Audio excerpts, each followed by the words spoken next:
Well, good morning, friends, and welcome to my channel. I am Crystal, and this is Homemaking on the Homestead. And in today's video, I am going to give you a tour of my kitchen.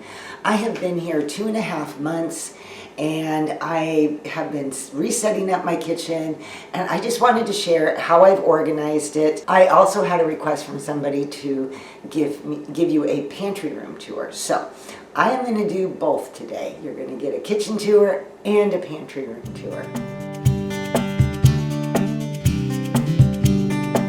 When it comes to organizing a kitchen, the biggest thing that I try to keep in mind is that everything I do makes some sort of sense. Now, sometimes, you just have these odd things, don't know where to put them, doesn't really make a lot of sense. But that is what I'm going to show you that I've done. And also the pantry room tour, I actually filmed yesterday. So right now I am going to just kind of grab my handheld camera and just go and start showing you what I got going on here. My kitchen is a basic U-shaped kitchen. My husband redid this kitchen for me probably 20 years ago or more, and I requested a lot of cupboards and a lot of drawers, something that I always think kitchens are missing.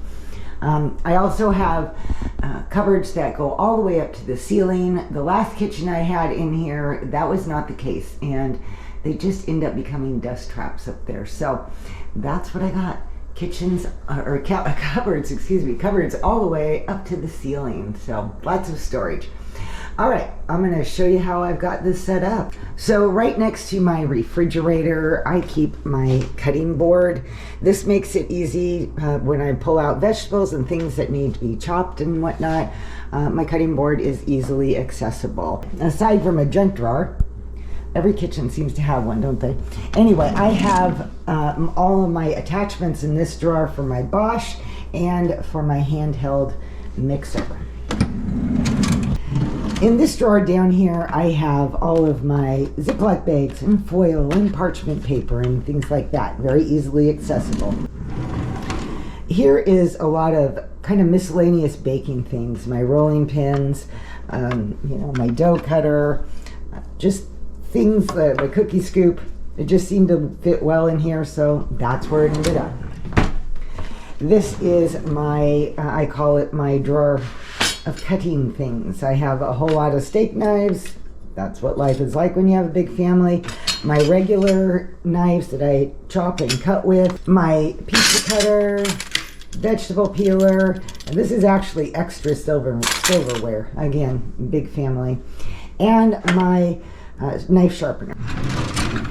Okay, in this drawer, aside from a few canning things, I keep my measuring cups, measuring spoons, some Sharpie markers back there. This is part of what I call my baking center, and I'll show you what that means. Above this drawer, right here in this cupboard, I have a lot of the things that I bake with and cook with. I've got a measuring cup, I've got some salt, vanilla, baking powder, things that are easy to access when it is baking day. And then right below that, in that drawer, in this cupboard, I have mixing bowls, muffin pans, bread pans. And then right next to the mixing bowls, down here, I keep my 9x13s, 8x8s, that type of stuff. Again, for baking, cooking, it's just easy access. Up here in this cupboard, I have mostly just my dishes, and in that little basket I have some extra measuring cups in case I need those, as well as some glass measuring cups. And next to here are drinking glasses and some plastic glasses and miscellaneous. So I have my kitchen sink right in front of the window, which is a very nice place to have it, and my dish drainer next to that, so it makes it very easy to put away the plates and such. When I come over to this side, I basically am set up for my coffee area, my coffee pot. After the pot of coffee has been made, I pour it into this so that it can be used throughout the day and still be warm. My husband is a bigger coffee drinker than I am, actually. I have my 2 cups every day, but he likes to have it throughout the day, so it stays nice and warm and easy to access that way. And right above my dish drainer, I keep my coffee cups, travel mugs, and a couple teapots in my French press. And because I am right next to the stove with these cupboards, I tend to keep all my spices and things that I need. I also keep my tea bags, black tea, green tea, in jars for easy access, so I don't have to have the boxes in here. Those are in my pantry. And this cupboard is the same. I have spices, salt and pepper, and I keep my extra cooking utensils down here. The ones I use most often I put in here, and the extras go down. And in this little drawer down here is where I keep my pot holders. And below I have my most often used soup pot, frying pan, and for now I have my coffee here because it's easy and next to the coffee maker. Haven't figured out a better home for it, but that's where it is right now. In this one I have cookie sheets, pizza pans, jelly roll pans. Now in my stove I keep my cast iron frying pans. I haven't really figured out a better place to put them yet, but for now that seems to be working. And here is the silverware drawer. Lots of silverware, again, big family. These are all parts to my Bosch. And then for easy access, my Bosch is right here. It fits very well into this drawer. And as you might notice, my countertops are very bare. I am a person that likes clear countertops, so I don't keep my appliances on there. Today, the only thing I have is some things sitting here because I plan to do some baking, so I'm letting some ingredients come to room temperature. So when I want to use my Instant Pot, it's right down here, and my crock pot is down here, and I can just simply pull those up and put them on the counter. Okay, there you go, friends. That is a kind of a quick look at how I organized my kitchen and how I, try to make it as functional as possible. All right, now I'm going to show you, I filmed it yesterday, but I'm going to show you a pantry room tour. I want to say too that while I am showing you my pantry tour, that I am not a prepper. I do not prep a lot of pantry items so that I have a year or two supply of food. I try to be a good steward of the foods and make sure that things get used and that we have enough to get us by if we were to have a snowstorm, which has happened. We've had times where snow and ice has hit our area and we can't get out of the house for quite a few days, sometimes over a week.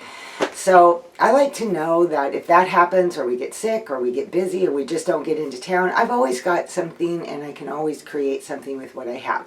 So with that said, my pantry isn't huge, and I'm going to show you right now what I have in it.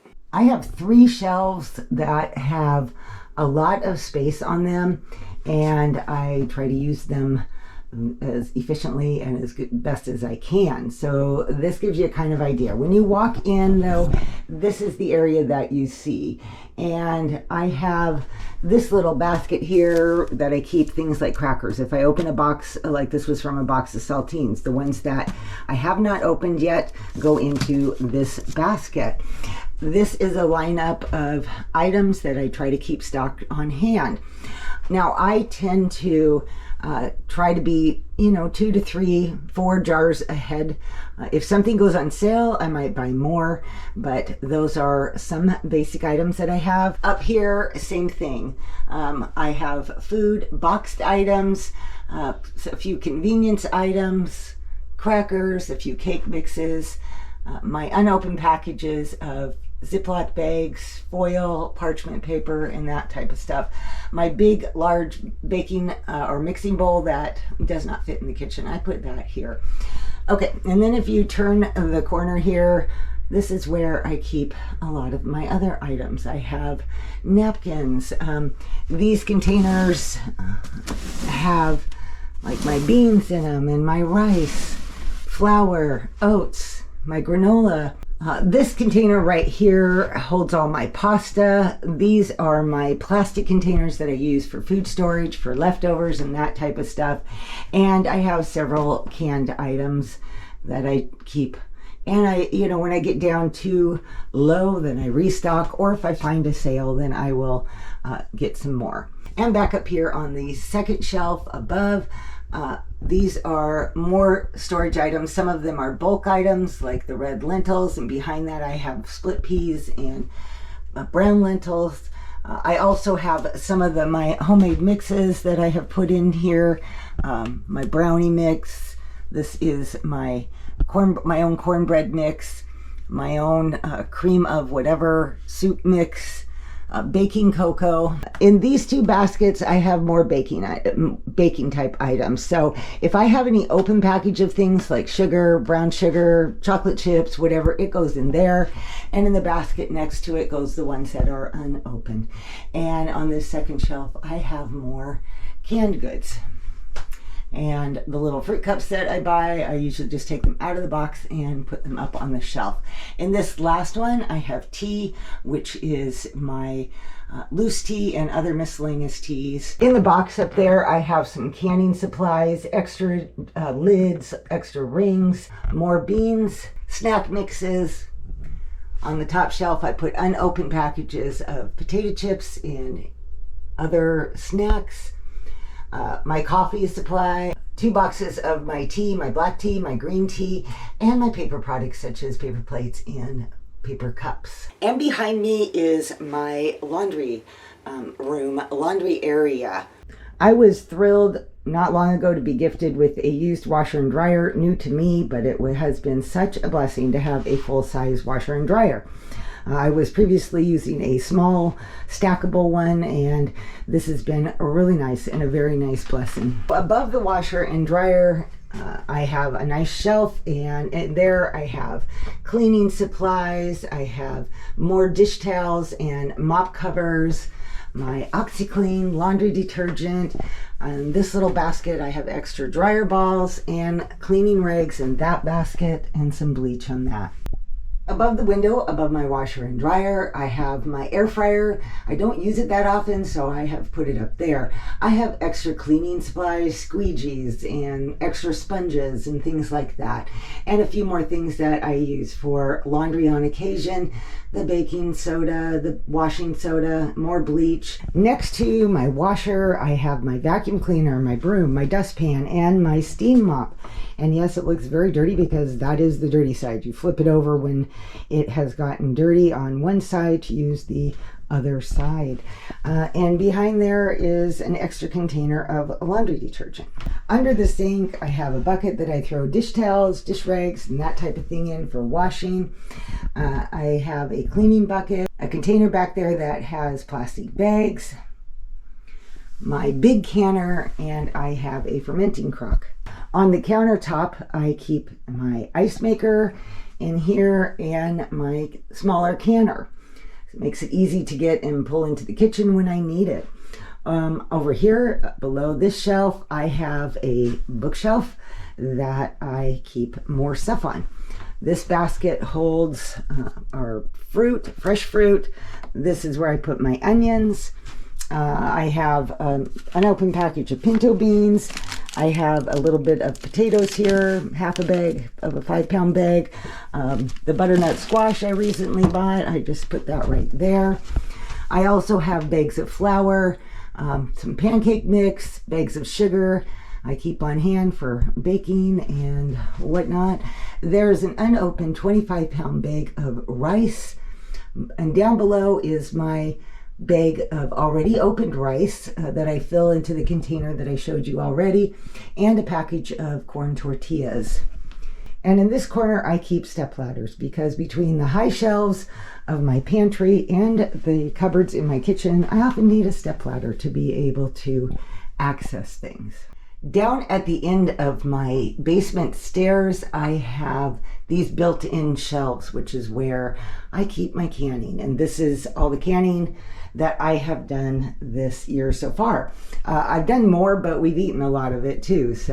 But that's where I put all my canning my home canned food. There you have it, guys, my kitchen and pantry room tour. I hope you guys enjoyed it and found it interesting. You know, if you have any more advice or questions or anything like that on organizing, or if you saw something in the way I was doing it and maybe something that you would suggest that I could do even better to improve what I've done, I would love to hear it. It can be challenging sometimes to organize. But anyway, there you go. If you like this video, please give me a thumbs up. I really appreciate that. And thanks for coming on over today and spending this time with me. I will see you guys all in my next video. Bye-bye.